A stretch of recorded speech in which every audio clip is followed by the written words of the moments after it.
La vergüenza desesperada por ser diferente. Hay días en los que nos sentimos segregadas de la peor manera. Para cada aflicción parece haber una etiqueta. Deprimido, viudo, discapacitado, afligido, víctima, desordenado, separado, encarcelado, estéril, enfermo, pobre, divorciado, post-aborto y demás. Y para cada una de estas etiquetas parece haber un estigma inquietable, una señal de diferencia social o de desgracia.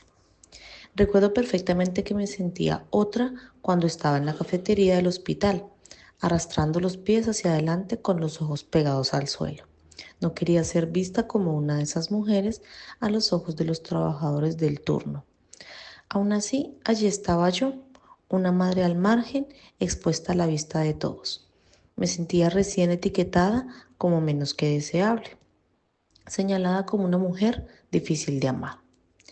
Lina sabe lo doloroso que pueden ser estos sentimientos. Luchó por silenciar la voz de la vergüenza tras su agresión sexual en la universidad. Una voz que insistía que era una niña buena para nada, como le había dicho su padre.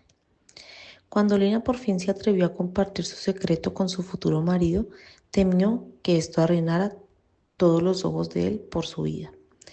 Él buscaba seriamente asegurarle que no era así, pero ella se sentía contaminada y definida por su pasado. Era así como su padre siempre hubiese tenido, era como si su padre siempre hubiese tenido la razón. Como no podía silenciar la voz de la vergüenza, Linnea hizo todo lo posible para demostrar que estaba equivocada. 7 años después de casarse, se esforzaba por ser la esposa y madre perfecta. Nunca se quedaba quieta, siempre tenía su casa, sus gemelas adoptivas, ella misma en óptimas condiciones para poder salir en fotografías. Pero por mucho que intentaba proyectar una vida perfecta, sus sonrisas públicas solo escondían aflicciones privadas. No podía deshacerse de la sensación que la juzgaba y la encontraba insuficiente. Lo suficientemente bueno nunca es suficiente cuando crees que no sirve para nada. Conocidas por la vergüenza. Las etiquetas y los estigmas de nuestras historias suelen dejar marcas desagradables y algunas no parecen desaparecer con el tiempo. La vergüenza que resulta puede ser difícil de superar. Nos persigue como una sombra y nos susurra al oído sin cesar que somos inaceptables, intocables e indeseables, apartadas por el fracaso y la desgracia, indignas hasta la muerte. ¿Has llegado a pensar que si pudieras ser una persona diferente, serías más merecedora de amor y aceptación? La vergüenza habla de forma descriptiva, convincente y desagradable de cada falta y defecto. Conoce nuestros secretos más profundos, prosperan las sombras oscuras, insiste en que nada en el presente puede borrar la inmundicia del ayer, porque las buenas obras nunca pueden. La vergüenza es la línea debajo del lamento de la depresión. Por mucho que lo intentemos, no podemos amortiguar su sonido grave por mucho tiempo. Quizás sea porque la vergüenza palpita con la verdad. Ella sabe quiénes somos en realidad, ha visto lo que en realidad hemos hecho, ha grabado nuestros momentos monstruosos y recuerda nuestras palabras destructivas. Y por si fuera poco, ha sido testigo de todas las perversidades que nos han hecho.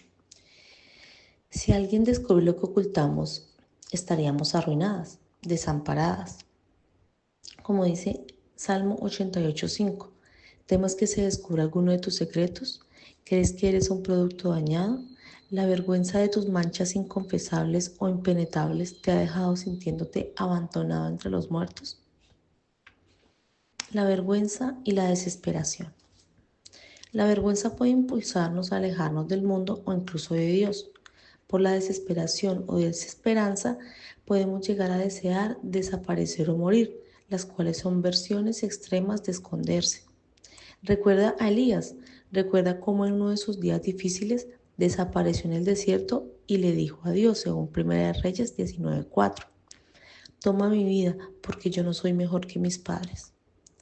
Escuchamos algo parecido en los gemidos de Job. Miran Job 10:15 y 18:15. Si soy culpable, ay de mí. Si soy inocente, no puedo levantar mi cabeza. Lleno de vergüenza estoy y consciente de mi aflicción. Quisiera haber muerto sin que nadie me viera. Preferiría no haber existido. Son gritos, son gritos por desaparecer o morir, nada menos que de los propios siervos bien estimados de Dios. Cuando el sufrimiento y la vergüenza se mezclan, puede surgir la desesperación. Pero ¿deben nuestras manchas llevarnos siempre a la desesperación y desesperanza? ¿Hay algún otro lugar al que podamos ir que no sea lejos? La vergüenza de una mujer que sufre. La historia de la mujer que sangraba en Marcos 5 es un caso ideal que estudiar al considerar estas cuestiones. Aquí tenemos a una mujer que vivía al margen de la sociedad. Según las leyes de la pureza judía, su flujo menstrual crónico la hacía ceremonialmente impura. Como un leproso, no podía ni tocar ni ser tocada.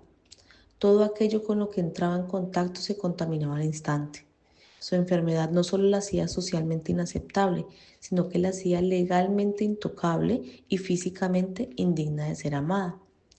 Como resultado, esta mujer fue condenada al ostracismo, apartada de la comunidad, vetada del templo, se le impidió practicar su fe y vivió así durante 12 largos y solitarios años. Eso a duras penas era una vida. No solo era que la separación legal de Dios y su pueblo la habían apartado de la peor manera, además de esto había sufrido mucho a manos de muchos médicos y había gastado todo lo que tenía sin provecho alguno, sino que al contrario, ella había empeorado. Ver Marcos 5:26. Su condición era desgarradora y humanamente incurable. Después de todos esos años de agotar sus menguadas fuerzas y sus limitados recursos, seguía sufriendo a diario. Su vergonzosa enfermedad no podía curarse. El sacerdote del templo no podía declararla limpia. Sin sanidad, sin limpieza, sin comunidad. ¿Te imaginas lo cansada y preocupada que debía estar? Lo triste y enojada que debía sentirse a veces. Después de tanto esfuerzo por ser diferente para bien, permaneció diferente para mal. Quizá podríamos identificarnos con la difícil situación de esta mujer sufriente. ¿Odiaba su enfermedad y la marca que había dejado en su vida? ¿Odiaba la separación que había creado en sus relaciones personales? No lo sabemos. Solo sabemos que cuando nuestros intentos de autosuperación fracasan, cuando nuestra búsqueda de sanidad o de cambio parece infructuosa, podemos caer en la tentación de odiarnos a nosotros mismos por la condición en la que estamos. Es desalentador ser diferente para mal cuando todo lo que quieres es ser diferente para bien. Esperanzada y desesperada.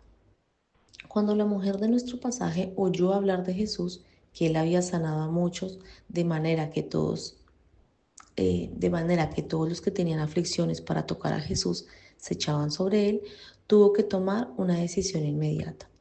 ¿Dejaría los confines de su cuarentena y se arriesgaría a ser humillada para ser restaurada? ¿O permanecería escondida por miedo a la vergüenza y la reprobación?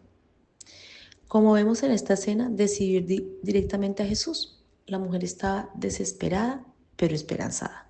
No tenía nada que perder, sino las agallas. Marcos 5, 27 y 28 dice: Cuando ella oyó hablar de Jesús, se llegó a él por detrás entre la multitud y tocó su manto, porque ella decía: si tan solo toco sus ropas, sanaré. ¡Qué escena!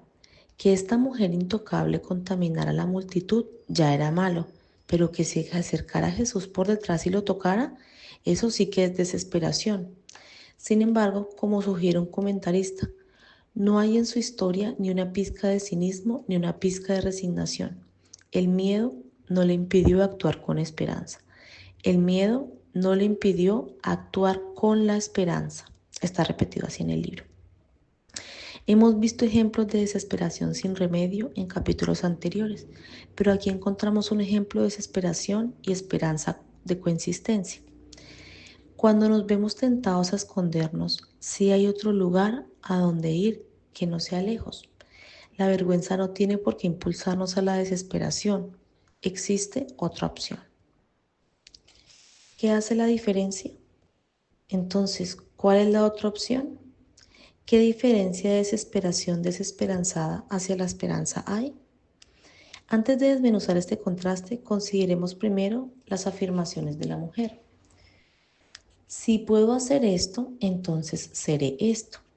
¿Te son familiares estas palabras? ¿Has dicho alguna vez algo parecido? ¿Has pensado alguna vez que si pudiera ser alguien mejor o algo más, ¿Por fin serías bienvenida y deseada? ¿Ya no serías una de esas mujeres difíciles de querer y se callaría la voz de la vergüenza? Quizá hayas sufrido mucho por la idea de que si solo pudieras averiguar cómo ser una mejor madre, serías aprobada. Cómo ser una mejor esposa, serías digna de reconocimiento. Cómo ser una mejor cristiana, serías digna. Cómo ser una mejor amiga, serías valiosa. Cómo ser más inteligente, serías distinguida. Cómo ser más saludable, serías útil. Cómo ser más atractiva, serías deseable. Cómo tener más éxito, serías valorada. La lista anterior nos hace pensar en lo mucho que hemos sufrido y gastado solo para ser diferentes. Todo ese esfuerzo, ¿y para qué? El hecho es que seguimos manchándonos a diario. La vergüenza nos sigue acechando, susurrándonos cada uno de nuestros defectos.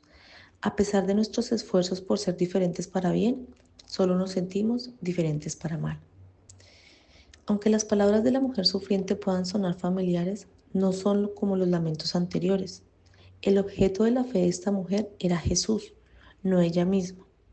Aunque es posible que haya oído hablar un poco del carácter de Cristo y de pronto su mensaje, ella creía que solo Él era la clave de su restauración. El consejo bíblico Ed Welch escribe: la desesperación es uno de los principales ingredientes de la fe. La fe significa que necesitas sanidad, que no puedes hacerlo por ti mismo y que confías que Jesús es el sanador directo. Nuestra fe puede profundizarse cuando dejamos que la desesperación nos lleve a Jesús.